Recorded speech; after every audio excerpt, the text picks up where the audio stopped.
Hey, what's going on, guys? It's Ed. All right, so I just shot like a 7 or 8 minute video answering Samantha's question, but oops, I didn't have the audio on, which is what happens when you shoot videos before you have your coffee in the morning. So I'm gonna go and record this again and answer the question and try to do it as quickly as I can. Anyway, Samantha has a question about creating a blurb on the back of her book, a print cover. Um, and how to change the color. I just opened up the last Photoshop file I used, which is my ebook cover for Book Cover Secrets, which is my new Amazon Kindle ebook. If you haven't bought it yet, check it out. It's on Amazon. It's 99 cents. I published it, what, Saturday or Sunday, late Saturday night, something like that. And I'm already working on the first update because there's more content that I wanted to add, some stuff that I left out that I wanted to make sure I got in there. So right now it's 99 cents. Eventually it'll be 2.99. If you buy it now at 99 cents, you get all the updates afterwards. You just have to go and update it. Or it depends on what your settings are in Kindle. Sometimes it'll update automatically. But grab it now, 99 cents. Sales have been pretty good, so we're trying to get the Amazon sales rank up a little bit so we can get it to as many people as possible. So, and if you want to share it, if you know somebody um, who's publishing and has a crummy book cover and they need a little help, this might help them. So, if you want to share it, that's great too.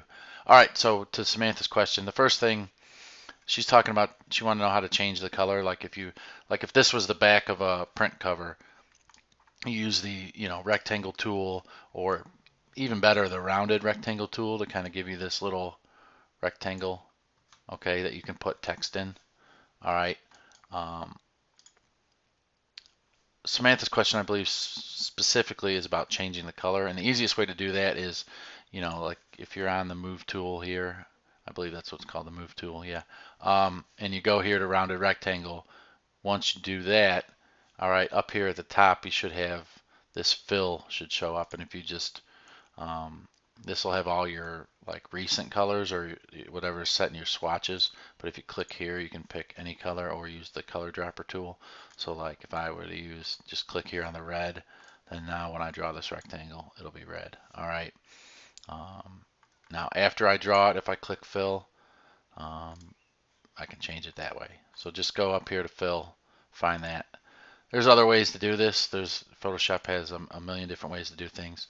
Um, Now I have the properties tool right up here in my little sidebar here. And if you're using like an old version of Photoshop or Photoshop Elements, this might look a little different. I'm using Creative Cloud, and this is the most updated one, so um, not a lot's changed, so it shouldn't be too bad.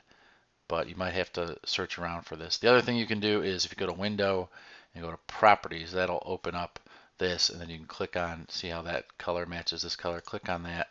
Um, this will you can use the recent colors like these, or you can just click on this thing. That'll bring your color picker tool up. All right, and you can do like that, and that'll change it back to red. Or I can come here and choose, like gray, like that, and it'll change it to gray. Or if I just wanted, to type a number 545456, that'll change it to like whatever that color is. Okay. The other thing you can do is, just double click like this little box here, and then just use the color thing. All right. What else is there? Want to show you a few other things while I'm in here just to cover it. So let's see.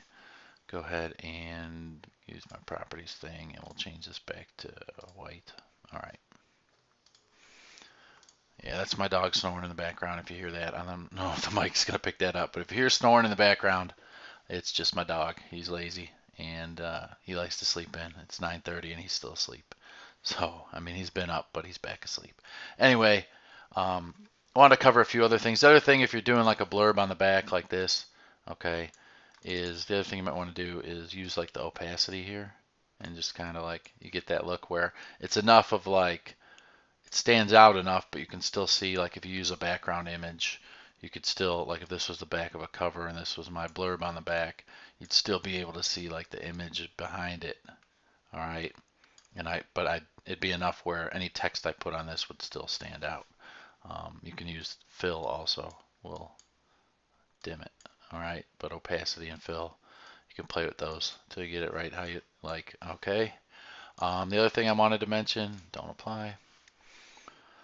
Um, is there's also, like under the rectangle tool, is the custom shape tool. So you can use, I don't have many custom shapes here, but if you just don't want to use rectangles and circles and ellipses, you can use, um, these custom shapes. Let me turn that off, and then they'll give you like this little ribbon here. Or like I said, I don't have many. If you go to Google and you just type in like Photoshop custom shapes, you'll be able to download more, and most of them are free. That people just give them away, so you can do that. Let me delete that. Like for example, if I had like a romance book, I come down here, go to custom shape tool, and I could use this heart. All right, and then if I click there, I can go ahead and I'll draw the heart. And then if I want to change the color, I could go to fill and just use this in the color picker, and that would give me the red that matches this red.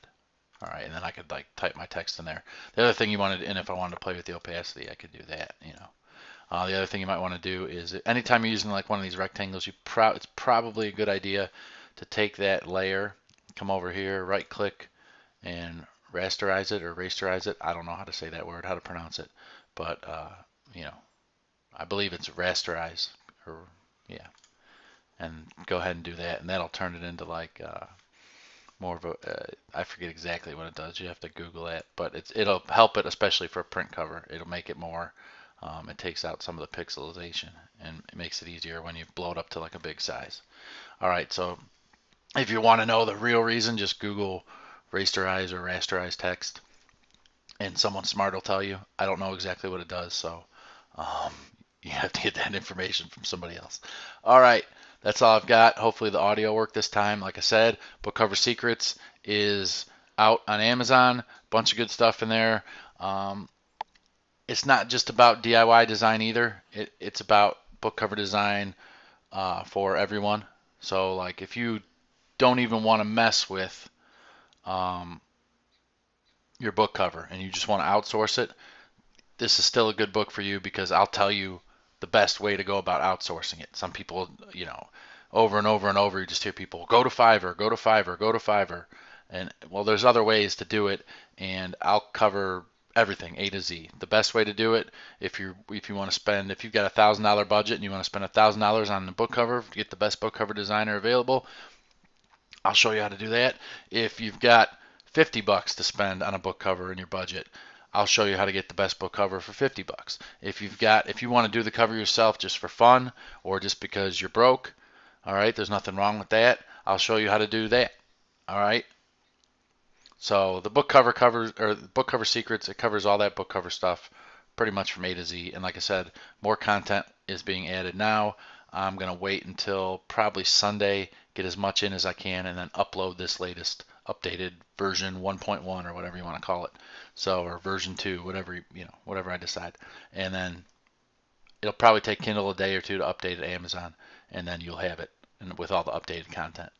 So, all right, like I said, 99 cents. Check it out, and you guys have a good weekend. Later.